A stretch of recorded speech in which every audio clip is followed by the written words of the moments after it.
오늘 우리에게 주신 하나님의 말씀은 사도행전 17장 1절부터 15절 말씀입니다. 제가 가지고 있는 신약 217페이지입니다. 사도행전 17장 1절부터 15절 말씀을 우리 모두 함께 같이 합독하겠습니다. 사도행전 17장 1절부터 15절 말씀입니다.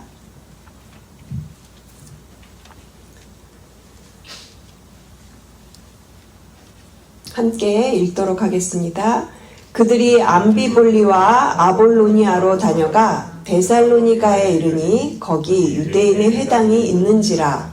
바울이 자기의 관례대로 그들에게로 들어가서 새 안식일에 성경을 가지고 강론하며 뜻을 풀어 그리스도가 해를 받고 죽은 자 가운데서 다시 살아나야 할 것을 증언하고 이르되, 내가 너희에게 전하는 이 예수가 곧 그리스도라 하니 그 중에 어떤 사람 곧 경건한 헬라인의 큰 무리와 적지 않은 귀부인도 권함을 받고 바울과 실라를 따르나, 그러나 유대인들은 시기하여 저자의 어떤 불량한 사람들을 데리고 때를 지어 성을 소동하게 하여 야손의 집에 침입하여 그들을 백성에게 끌어내려고 찾았으나 발견하지 못하매 야손과 몇 형제들을 끌고 읍장들 앞에 가서 소리질러 이르되, 천하를 어지럽게 하던 이 사람들이 여기도 이르매 야손이 그들을 맞아들였도다. 이 사람들이 다 가이사의 명을 거역하여 말하되 다른 임금 곧 예수라 하는 이가 있다 하더이다 하니, 무리와 읍장들이 이 말을 듣고 소동하여 야손과 그 나머지 사람들에게 보석금을 받고 놓아주니라.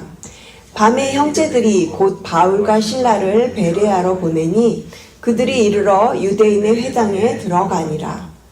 베레아에 있는 사람들은 데살로니가에 있는 사람들보다 더 너그러워서 간절한 마음으로 말씀을 받고 이것이 그러한가 하여 날마다 성경을 상고하므로 그 중에 믿는 사람이 많고 또 헬라의 귀부인과 남자가 적지 아니하나, 데살로니가에 있는 유대인들은 바울이 하나님의 말씀을 베레아에서도 전하는 줄을 알고 거기도 가서 무리를 움직여 소동하게 하거늘, 형제들이 곧 바울을 내보내어 바다까지 가게 하되 실라와 디모데는 아직 거기 머물더라.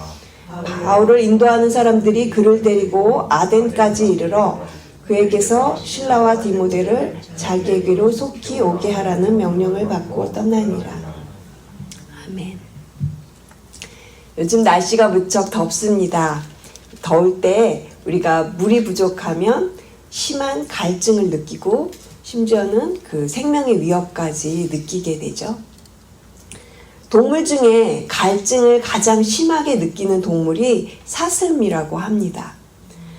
목마른 사슴에게는 죽고 사는 생존의 문제가 걸려 있어서 이 사슴이 정신없이 물을 찾아서 헤매며 절박하게 물을 찾는 그런 행동을 나타낸다고 합니다. 그래서 다윗은 자신을 그 목마른 사슴에 비유를 하면서 하나님을 향한 갈급함을 시편 42편에 그렇게 노래하였던 것입니다. 영적인 목마름, 하나님에 대한 갈급함을 마치 사슴이 시냇물을 찾아서 갈급한 것처럼 다윗도 그렇게 하나님을 향해서 목마름을 표현하며 갈급하게 하나님을 찾고 간절히 하나님을 노래하였던 것입니다. 오늘 저희가 읽은 이 본문 속에는 두 그룹의 사람들이 등장을 하고 있습니다. 한 그룹은 간절한 마음으로 하나님을 그 말씀을 대하였던 베레아 사람들이었고요. 그리고 또 한 그룹은 시기심으로 그 말씀이 전해지는 것을 반대하였던 데살로니가 사람들입니다. 오늘 본문에서 바울은 데살로니가와 베레아에 도착했을 때 제일 먼저 찾아간 곳이 회당이었습니다. 유대인들은 나라가 망한 후에 회당을 먼저 세웠습니다. 회당은 신약시대에 와서 예수 그리스도의 복음을 전할 수 있는 발판이 되어 주었습니다. 유대 나라가 그렇게 멸망하기는 했지만 하나님께서는 이런 멸망의 역사를 통해서도 하나님의 선한 뜻을 이루어 가십니다. 데살로니가와 베레아의 그 유대인의 회당에서 복음을 전하고 있는 바울과 그리고 그곳에서 어떠한 일이 일어났는지 그리고 우리가 배워야 할 것이 무엇인지 오늘 본문 속에서 함께 알아보고자 합니다. 우리 함께 1절 말씀을 같이 읽겠습니다. 1절입니다. 그들이 암비볼리와 아볼로니아로 다녀가 데살로니가에 이르니 거기 유대인의 회당이 있는지라. 오늘 본문인 사도행전 17장 1절 말씀은 그들이라는 말로 시작을 합니다. 여기서 그들이란 바울과 실라를 말하죠. 바울의 일행은 이제 빌립보를 떠나서 암비볼리와 아볼리아로 다녀 데살로니가에 이르렀습니다. 여기서 다녀가라는 말의 의미는 통과하다, 그냥 지나가다 이런 의미로 쓰였는데요. 바울 일행은 어느 지역은 그냥 지나갔고 어느 지역은 오랫동안 머물렀는데 바울 일행은 이제 데살로니가에 이르러서 아마도 수개월을 머물렀던 것 같습니다. 바울은 어디를 가든지 유대인의 회당이 있으면 그 회당에 먼저 들어갔습니다. 왜냐하면 그곳에 가면 유대인이든 이방인이든 구약을 잘 알고 있는 사람들이 많았기 때문에 복음을 효과적으로 전할 수 있었기 때문이죠. 바울은 데살로니가에서도 자신의 습관대로 유대인의 회당으로 먼저 찾아갑니다. 2절과 3절을 제가 읽겠습니다. 바울이 자신의 관례대로 그들에게로 들어가서 새 안식일에 성경을 가지고 강론하며 뜻을 풀어 그리스도가 해를 받고 죽은 자 가운데서 다시 살아나야 할 것을 증언하고 이르되 내가 너에게 전하는 이 예수가 곧 그리스도라 하니. 2절에서 바울은 자신의 관례대로 그들에게로 들어가서 이 부분을 쉬운 성경과 우리말 성경에서 찾아보면 늘 하던 대로 그리고 습관대로 이렇게 표현하고 있는 것을 볼 수 있습니다. 바울은 그렇게 자신이 늘 하던 대로 자신의 습관대로 유대인의 회당에 먼저 가서 새 안식일에 성경을 가지고 강론을 합니다. 여기서 성경이란 구약을 말하는 것이고요. 그리고 강론을 한다는 것은 이 구약의 성경을 가지고 뜻을 풀어가며 증명하는 방식으로 그렇게 지금 복음을 전하고 있는 것입니다. 그래서 이제 바울은 구약의 뜻을 풀어서 예수님에 대해서 복음을 전하고 있는 것입니다. 예수님이 어떻게 고난을 당하시고 어떻게 죽으시고 또 어떻게 왜 부활하셨는지 구약을 통해서 증거하면서 결론적으로는 이 바울이 이 예수가 곧 그리스도라 이러면서 복음을 선포하고 있는 것입니다. 바울은 성경에서 그리스도께서 고난을 받고 죽은 자 가운데서 다시 살아나야 할 것을 증명하였습니다. 아마도 이사야 53장 5절 6절 같은 예수님에 대한 그런 예언의 말씀들을 바울은 많이 사용하였는데요. 그가 찔림은 우리의 허물 때문이요 그가 상함은 우리의 죄악 때문이라. 그가 징계를 받음으로 우리는 평화를 누리고 그가 채찍에 맞음으로 우리는 나음을 받았도다. 우리는 다 양 같아서 그릇 행하여 각기 제 길로 갔거늘 여호와께서는 우리 모든 무리의 죄악을 그에게 담당시키셨도다. 정확히 나와 있지는 않지만 바울은 아마도 이러한 구약의 그 이사야의 말씀들을 전하면서 예수님이 바로 그리스도다, 너희들이 기다리는 메시아다 이렇게 증거하였습니다. 의로우신 하나님은 십자가에서 죽으시고 3일 만에 부활하셔서 구약의 예언을 그렇게 성취하셨습니다. 이 예수가 곧 그리스도라. 이것이 복음입니다. 성경 전체의 핵심이 바로 이것입니다. 예수 그리스도는 우리의 죄값을 대신하기 위해서 반드시 죽어야 했고 영원한 생명의 길을 위해서는 반드시 살아나셔야 했기에 예수님이 아니고는 그 누구도 우리의 구원자가 될 수 없다는 이 예수가 곧 그리스도라. 이것이 바로 복음인 것입니다. 바울은 오로지 예수 그리스도가 메시아 되심을 선포하였습니다. 그랬더니 바울의 복음을 듣고 예수님을 믿는 사람들이 생겨났습니다. 4절을 우리 함께 읽겠습니다. 4절입니다. 그 중에 어떤 사람 곧 경건한 헬라인의 큰 무리와 적지 않은 귀부인도 권함을 받고 바울과 실라를 따르나. 바울이 복음을 전했던 데살로니가의 유대인의 회당에는 유대인만 있었던 것이 아니라 이방인들도 많이 있었습니다. 그 중에 어떤 사람 곧 경건한 헬라인의 큰 무리라고 하고 있죠. 유대교로 개종한 헬라 사람들도 있고요. 아직 개종을 한 것은 아니지만 하나님을 경외하는 경건한 이방인들도 있었습니다. 그리고 적지 않은 귀부인도 있었다고 합니다. 이렇게 많은 경건한 헬라인들과 귀부인들이 예수님을 믿게 된 것입니다. 귀부인은 그 당시에 경제적으로나 정치적으로 또는 사회적으로 지위가 있는 사람들이었을 것입니다. 이런 사람들이 이제 바울과 실라를 따르게 되었던 것이죠. 여기서 따른다는 말의 의미는 예수님을 따르기로 결단하고 개종하였다는 것을 의미합니다. 그 당시에 예수님을 믿고 자신들이 섬기던 그 관습이나 우상이나 미신 같은 것들을 버리고 자신들에게 손해가 오더라도 예수님을 믿는다는 것은 쉬운 일이 아니었습니다. 바울과 실라를 따른다는 말의 의미는 예수 그리스도를 믿고 따르면서 혹시 자신이 그 믿음으로 인해서 고난을 당하더라도 그것을 기꺼이 감당하겠다, 이런 의미를 말하는 것이죠. 그래서 바울은 나중에 고린도에서 데살로니가 성도들을 향해서 이렇게 편지를 썼습니다. 데살로니가 전서 2장 1절에서 2절을 제가 새 번역으로 읽어드리겠습니다.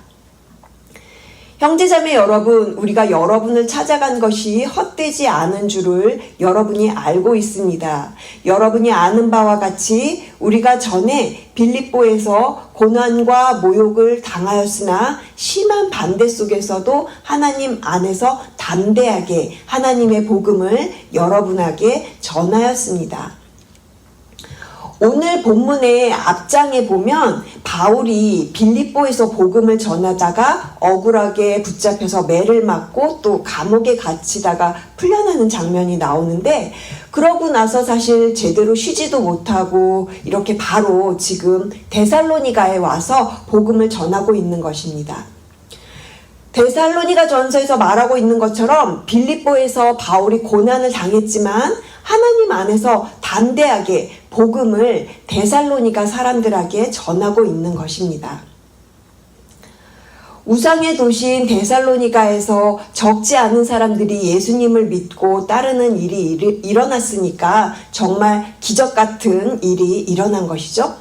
하지만 기쁨은 잠시입니다. 결과가 어떤지 우리 함께 5절을 다 같이 읽겠습니다. 5절 말씀입니다.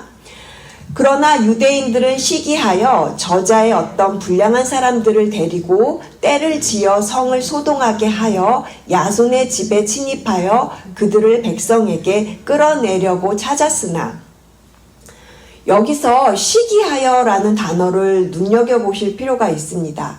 유대인은 지금 바울을 시기하고 있는 겁니다. 바울이 오기 전에 유대인들은 늘 자신들이 하던 대로 유대인들은 자신들의 그 회당에서 구약을 풀어서 말하면서 강론하던 사람들이었습니다. 그런데 바울이 와서 구약의 뜻을 풀어서 복음을 전하니까 어떻게 됐습니까? 사람들이 마음을 열고 바울과 실라를 따르는 모습들을 생겨나게 된 것입니다. 그랬더니 이 유대인들의 그 마음속에 이 불같은 시기심이 일어나서 이 바울을 시기하게 된 것이죠. 그래서 이 유대인들은 불량한 사람들을 이용해서 소동을 일으킵니다. 그리고는 야손의 집에 몰려가서 이 바울 일행을 찾았습니다. 6절과 7절 말씀을 보시면 발견하지 못함에 야손과 몇 형제들을 끌고 읍장들 앞에 가서 소리질러 이르되 천하를 어지럽게 하던 이 사람들이 여기도 이르매 야손이 그들을 맞아들였도다. 이 사람들이 다 가이사의 명을 거역하여 말하되 다른 임금 곧 예수라 하는 이가 있다 하더이다. 불량배까지 동원해서 바울 일행을 찾으러 갔는데 아마 마침 바울 일행이 그곳에 없었나 봅니다. 유대인들은 이 바울 일행 대신 야손과 또 그곳에 있던 몇몇의 그 믿음의 형제들을 붙잡아서 도시의 지도자들 앞에 가서 거짓 모함으로 그들을 고소합니다. 유대인들이 어떻게 이 사람들에 대해서 표현하고 있는지 6절 후반절 보시면요. 천하를 어지럽게 하던 이 사람들이 여기에도 왔다 이렇게 말을 하고 있습니다. 이 말의 원문을 직역을 해보면 세상을 거꾸로 뒤엎어 놓은 사람들이라는 뜻이 있습니다. 그런데 정말 맞는 말이죠. 왜냐하면 바울의 동역자들이 복음으로 지금 세상을 뒤흔들고 있으니까 정말 맞는 말입니다. 바울 일행들은 자신들의 힘이 아닌 이 복음의 능력으로 지금 세상을 뒤집어 놓고 있는 것입니다. 세상을 뒤집어 놓을 만큼 능력이 있는 복음 앞에서도 유대인들은 자기들의 시기심으로 인해서 복음의 능력을 받지 못합니다. 오히려 시기심으로 인해서 바울 일행을 대적하고 오히려 자신들이 소동을 일으키고 있는 것입니다. 이렇게 바울 일행을 환대해준 야손과 몇몇 사람들이 어려움을 당하게 되니까 바울 일행은 급하게 데살로니가를 떠나야만 했습니다. 그래서 밤에 바울과 실라는 급하게 베레아로 이동을 해야만 했습니다. 우리 10절 말씀을 함께 읽어볼까요? 10절 말씀 함께 읽겠습니다. 밤에 형제들이 곧 바울과 실라를 베레아로 보내니 그들이 이르러 유대인의 회당에 들어가니라. 밤에 형제들이 곧 바울과 실라를 베레아에 보내니 밤에 야반도주를 한 것이죠. 허겁지겁 허둥지둥 급하게 쫓겨난 것처럼 그렇게 떠난 것입니다. 아니 무엇을 잘못해서 이렇게 급하게 쫓기는 죄인처럼 떠나야 했습니까? 회당에서 열심히 복음을 전한 것밖에 없는데 더구나 이 유대인들은 불량배까지 동원을 해서 믿음의 형제들을 붙잡아가고 죄 없는 야손과 형제들이 고발을 당하고 더구나 이 보석금까지 내면서 그렇게 풀려나야 했고요. 결과적으로는 이렇게 밤에 형제들에 의해서 베레아로 갈 수밖에 없었으니 정말 억울하고 고난과 그 마음의 힘듦이 너무 이 표현할 수 없을 만큼 이 베레아로 가는 그 밤의 길이 정말 눈물로 가는 그 밤이었었을 것 같습니다. 아무튼 그렇게 힘들게 베레아에 도착한 바울 일행은 늘 하던 대로 또다시 유대인의 회당으로 들어갑니다. 그런데 힘든 이 바울의 일행을 위로하시기 위해서 하나님께서 아름다운 만남을 준비해 두고 계셨던 것 같습니다. 왜냐하면 베레아의 사람들은 이미 그 마음이 아름답게 준비가 되어서 오히려 힘들었던 바울과 실라에게 큰 위로가 되는 그런 만남을 우리가 찾아볼 수가 있습니다. 11절을 우리 함께 읽겠습니다. 11절 말씀입니다.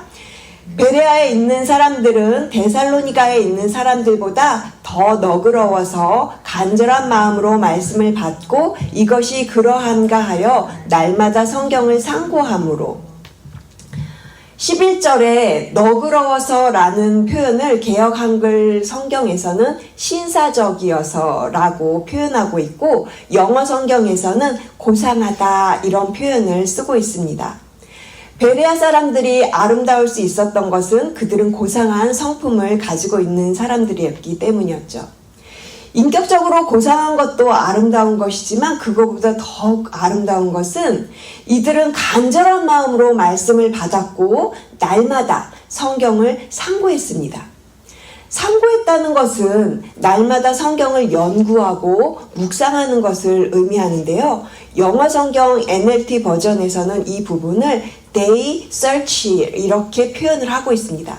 마치 사슴이 시냇물을 찾아서 헤매는 것처럼 무언가를 찾아서 갈급한 마음으로 간절한 마음으로 그렇게 말씀을 받는 그런 그 베레아 사람들을 연상해 볼 수 있는 것이죠. 베레아 사람들은 이렇게 날마다 간절한 마음으로 말씀을 받고 열심히 성경을 보았다고 했습니다. 우리도 베레아 사람들처럼 말씀에 대한 간절한 열정이 회복되기를 기도합니다. 성령님께서 말씀을 깨닫게 해달라고 간절한 마음으로 나아가시는 이 8월이 되시기를 주님의 이름으로 축복을 드립니다. 바울의 동역자들은 베레아에서 복음을 전하고 아름다운 만남으로 기쁨의 결실을 맛보게 되었는데, 그런데 또다시 이 데살로니가에 있는 유대인들이 베레아까지 쫓아옵니다. 그래서 베레아에서도 또 소동을 만들어서 바울은 또다시 다른 곳, 이제 아덴으로 가야만 했는데요. 그 내용이 13절과 14절에 계속해서 나오고 있습니다. 이처럼 하나님의 나라가 힘있게 퍼져나갈 때 사탄은 그것을 방해하고 그것을 가로막습니다. 그래서 바울은 계속해서 이곳으로 저곳으로 가야만 했죠. 바울은 복음을 전하면서 계속해서 다른 곳으로 가야만 했습니다. 그래서 예수님께서는 제자들에게 마태복음 10장 23절 말씀에서 이 동네에서 너희를 박해하거든 저 동네로 피하라. 내가 진실로 너에게 이르노니 이스라엘의 모든 동네를 다 다니지 못하여서 인자가 오리라. 이렇게 말씀을 하고 있습니다. 사랑하는 성도 여러분, 우리는 오늘 본문을 통해서 데살로니가 사람들과 베레아 사람들에 대해서 생각해 보아야 합니다. 같은 복음을 들었지만 마음의 상태에 따라서 결과가 크게 달라지는 것을 볼 때 우리는 베레아 사람들처럼 너그럽고 간절한 마음으로 말씀을 대하며 날마다 말씀을 가까이 하며 사랑하며 살아가시게 되기를 소원합니다. 우리 안에 혹시 데살로니가 사람들이 갖고 있었던 그런 시기심이 있지는 않은지 스스로를 살펴보시면서, 나 자신을 살펴보시면서 그렇게 십자가 앞으로 나가는 저와 여러분 되시기를 소원합니다. 베레아 사람들이 간절한 마음으로 말씀을 받고 날마다 말씀을 찾고 성경을 공부하는 과정을 통해서 믿는 사람들이 많아졌습니다. 우리도 베레아 사람들처럼 그렇게 말씀을 간절히 찾고 배우는 공동체로 나가는 8월이 되기를 소망합니다. 말씀을 배우고자 하는 열정으로 북카페에서 책도 읽으시고 또 목장에서 함께 책 토론도 그렇게 하시면서 말씀과 함께 신앙이 성장하는 배우는 공동체로 나가는 얼바인 우리 교회가 되기를 기도합니다. 저는 오늘 본문을 정리하면서 오늘 설교의 제목을 배우는 공동체로 정했습니다. 왜냐하면 이제 남은 5개월을 말씀을 배우는 것에 집중하고 싶었기 때문입니다. 요즘 저희가 주일 설교에서 빌립보서 말씀을 듣고 있는데요. 빌립보서 2장 16절 상반절 말씀을 나누면서 설교를 마무리하고자 합니다. 빌립보서 2장 16절 상반절을 제가 읽어드리면, 생명의 말씀을 밝혀 나의 바른 길이 헛되지 아니하고 수고도 헛되지 아니함이라.